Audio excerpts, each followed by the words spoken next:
வணக்கம் குழந்தைகளே. இன்றைக்கு நாம் ராமாயணத்தில் இருந்து ஒரு அழகான கதையை கேட்கப் போகிறோம்.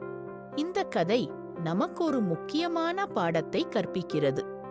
உண்மையான வலிமை என்பது சக்தி காட்டுவதில் இல்லை, அது பணிவிலும் நல்ல மனதிலும் இருக்கிறது. நாட்காலங்களில் மிதிலா என்ற ஒரு அழகான ராஜ்யம் இருந்தது. அதன் அரசர் ஜனக மகாராஜா. அவர் அறிவாளியும் நீதிமானும் மக்களை மிகவும் நேசிப்பவரும் ஆவார். அந்த இராச்சியத்தில் சீதை தேவி வாழ்ந்து வந்தார். அவர் மிகவும் அன்பானவர், மென்மையானவர், இயற்கையை நேசிப்பவர். அவர் எல்லோருக்கும் உதவி செய்தார், மூத்தவர்களை மதித்தார். குழந்தைகளே, நாமும் சீதை போல நல்ல மனம் கொண்டவர்களாக இருக்க வேண்டாமா? காலம் சென்றது. சீதைக்கு வயது வந்தது.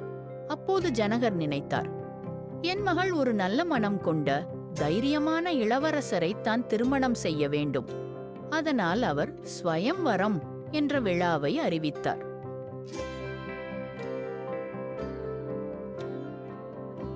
ஸ்வயம்வரம் என்றால் இளவரசி தன் கணவரை தானே தேர்ந்தெடுக்கும் நிகழ்ச்சி.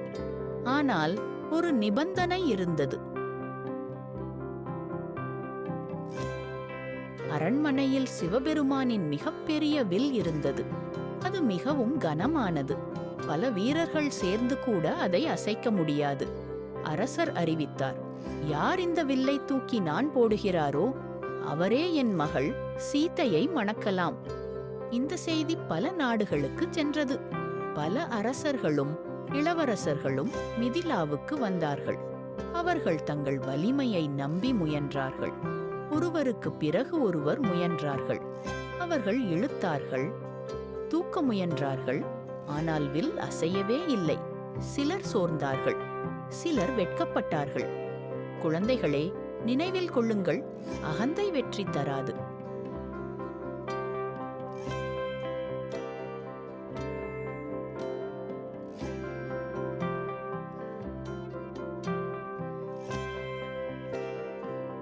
அப்போது அயோத்தியில் இருந்து இளவரசர் ராமர் வந்தார். இராமர் மிகவும் அமைதியானவர்.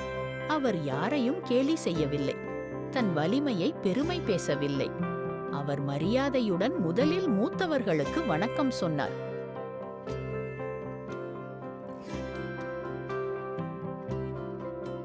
பிறகு மெதுவாக வில்லின் அருகே சென்றார். அவர் மனதில் அமைதியுடன் வில்லை தூக்கினார்.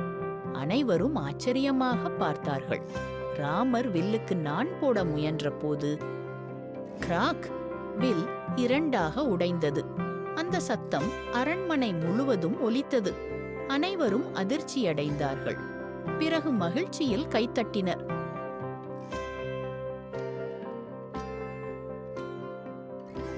சீதை மகிழ்ச்சியுடன் ராமரின் அருகே வந்தார். அவர் மலர் மாலையை எடுத்தார். மிகுந்த மகிழ்ச்சியுடன் அந்த மாலையை ராமருக்கு அணிவித்தார். அந்த நிமிடம் மிதிலா முழுவதும் மகிழ்ச்சியில் மூழ்கியது.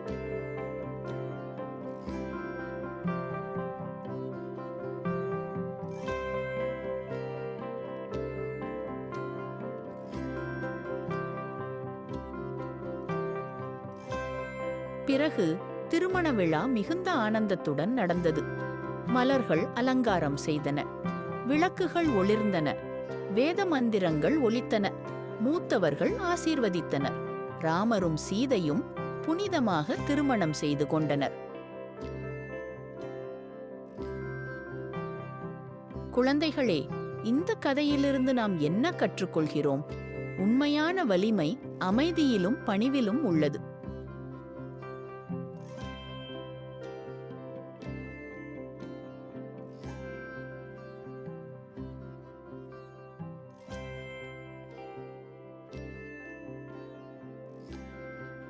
நம்முடைய திறமையை பெருமை பேச வேண்டாம். மூத்தவர்களை மதிக்க வேண்டும். எப்போதும் நல்ல மனம் கொண்டவர்களாக இருக்க வேண்டும். ராமரும் சீதையும் இப்போது அயோத்திக்கு பயணம் செய்ய உள்ளனர்.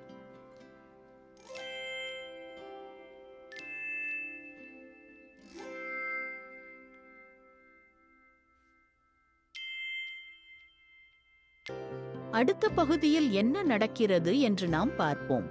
அதுவரை நல்லவர்களாக இருங்கள், பணிவுடன் இருங்கள், சிரிப்புடன் இருங்கள். நன்றி குழந்தைகளே.